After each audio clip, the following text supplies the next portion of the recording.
Assalamualaikum warahmatullahi wabarakatuh. Perkenalkan, nama saya Anissa Mufida Sofian dari kelas Muzero. Pada kesempatan kali ini, untuk memenuhi ujian praktik di domain NLP, saya akan mempresentasikan hasil perbandingan model naive Bayes dan support vector machine dalam analisis sentimen cyberbullying pada komentar di media sosial Instagram.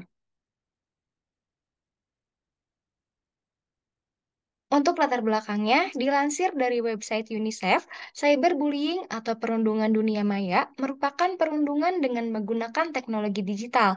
Hal ini dapat terjadi di media sosial, platform chatting, platform permainan game online, dan lain sebagainya. Instagram sebagai salah satu media sosial yang paling banyak digunakan oleh masyarakat Indonesia juga turut menyumbang angka kasus cyberbullying yang beberapa di antaranya ditemukan pada kolom komentar di Instagram. Analisis sentimen dapat dilakukan pada komentar yang mengandung unsur cyberbullying di sosial media dengan menggunakan metode klasifikasi teks.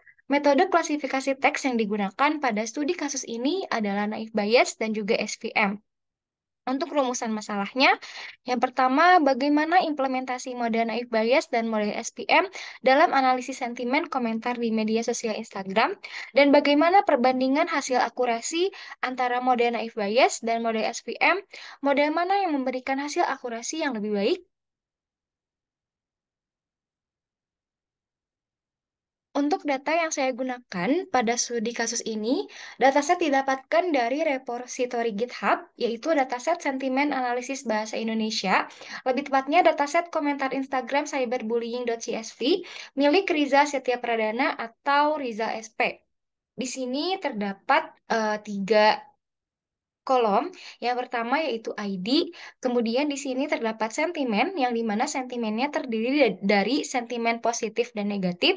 Kemudian di sini juga terdapat Instagram komen teksnya. Kemudian di sini juga terdapat 400 jumlah data yang merupakan komentar di Instagram yang terdiri dari sentimen positif sebanyak 200 data dan juga sentimen negatif sebanyak 200 data. Yang dimana di sini datanya balance antara sentimen positif dan juga sentimen negatif. Untuk proses pre-processing data, di sini saya melakukan beberapa proses pre-processing data. Untuk yang pertama yaitu proses scaffolding, di mana pada tahapan scaffolding ini dilakukan konversi teks menjadi lowercase, kemudian di sini juga menggunakan regex yang digunakan untuk menghapus URL, menghapus angka, dan juga menghapus karakter tanda baca. Dan di sini dapat terlihat eh, teks sebelum dilakukan cascoding dan juga setelah dilakukan cascoding. Kemudian tahapan word normalization atau normalisasi kata. Di sini dilakukan download terlebih dahulu untuk korpus kumpulan slang words atau kata-kata gaul gitu ya dalam istilah bahasa Indonesia atau kata yang tidak baku. Nah, di sini telah terdapat singkatannya. Jadi untuk beberapa kata dalam bahasa Indonesia dan hasil dari word normalization-nya. Nah, di sini akan diterapkan untuk komentar Instagram yang akan diproses pada analisis sentimen ini. Kemudian di sini juga terdapat tahapan stop word removal yang di sini terdapat list stop word dalam bahasa Indonesia dan di sini juga terdapat beberapa penambahan stop word yang diinput secara manual. Kemudian di sini dapat terlihat perbandingan antara teks yang masih belum masuk ke tahapan pre-processing data dan juga teks yang sudah melalui tahapan cascoding dan juga stop word removal. Kemudian di sini terja- eh, terdapat proses pre-processing data yaitu stemming, di mana stemming ini adalah mengembalikan kata ke dalam kata dasarnya. Jadi menghapus beberapa imbuhan yang ada dalam kata-kata tersebut. Nah, di sini untuk stemmingnya itu menggunakan library Sastrawi yang dimana ini merupakan library khusus untuk kata-kata dalam bahasa Indonesia. Di sini juga dapat dilihat data yang masih berupa data mentah, kemudian data yang sudah melalui tahapan cascoding, stop word removal, dan juga stemming. Kemudian di sini untuk semua proses pre-processing yang telah dilakukan sebelumnya, dibuat sebuah fungsi untuk menggabungkan seluruh langkah text pre-processing. Yang pertama yaitu case folding, kemudian text normalization, kemudian stop word removal, dan juga stemming. Nah, di sini eh, untuk proses pre-processing seluruh komentar di Instagram dari dataset yang digunakan sebelumnya itu membutuhkan waktu sebesar 2 menit 21 detik. Kemudian di sini proses ekstraksi fitur saya menggunakan TF-IDF dan untuk n-gramnya di sini menggunakan Unigram yaitu 1 ke 1. Kemudian di sini jumlah fiturnya itu terdapat 2.315 fitur dan di sini beberapa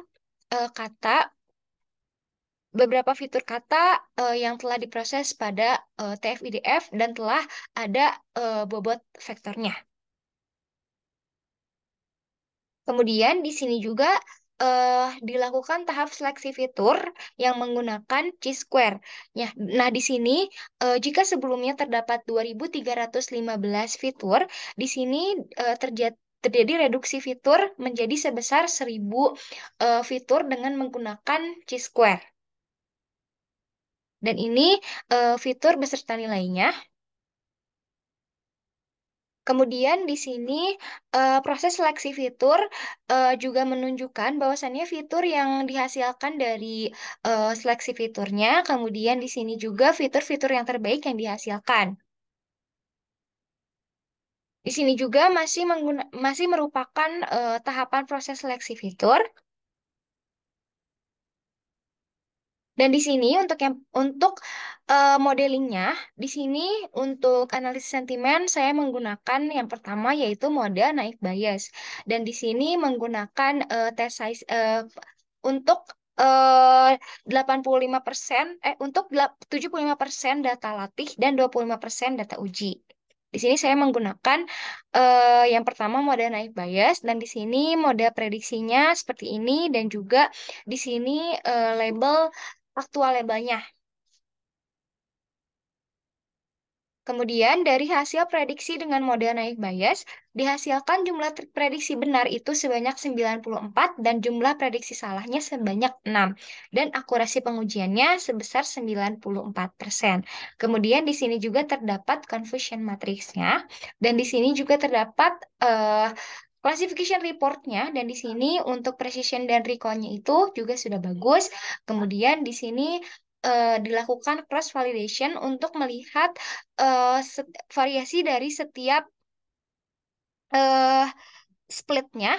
Nah, di sini rata-rata akurasi pada cross validation menghasilkan hasil sebesar 92,9%. Kemudian selain menggunakan mode naik bias, saya juga menggunakan mode SPM. Di sini seperti data sebelumnya menggunakan 75% untuk data latih dan 25% untuk data uji. Di sini untuk hasil dari SVM di sini jumlah prediksi benarnya sebanyak 93, prediksi salah sebanyak 7, dan akurasi pengujiannya sebesar 93%. Di sini juga terdapat confusion matrixnya, dan di sini juga terdapat classification reportnya, dan untuk cross validationnya pada setiap split menghasilkan angka rata-ratanya pada cross validation akurasinya itu sebesar 93,3%. Dan untuk kesimpulannya, dengan menggunakan mode naif bias pada splitting data 70 berbanding 25, 70% data latih dan 25% data uji, didapatkan akurasi pengujian sebesar 94% dan rata-rata akurasi pada cross validation sebesar 92,9%. Dan dengan menggunakan model support vector machine pada splitting data 70 berbanding 25 untuk 70% data latih dan 25% data uji, didapatkan akurasi sebesar 93% dan rata-rata akurasi pada cross validation sebesar 93,3%. Pada studi kasus ini, naif bias menghasilkan akurasi yang lebih baik dibandingkan dengan support vector machine. Mungkin cukup sekian presentasi yang dapat saya sampaikan. Mohon maaf bila banyak kesalahan dan juga kekurangan. Kurang lebihnya ada terima kasih. Wassalamualaikum warahmatullahi wabarakatuh.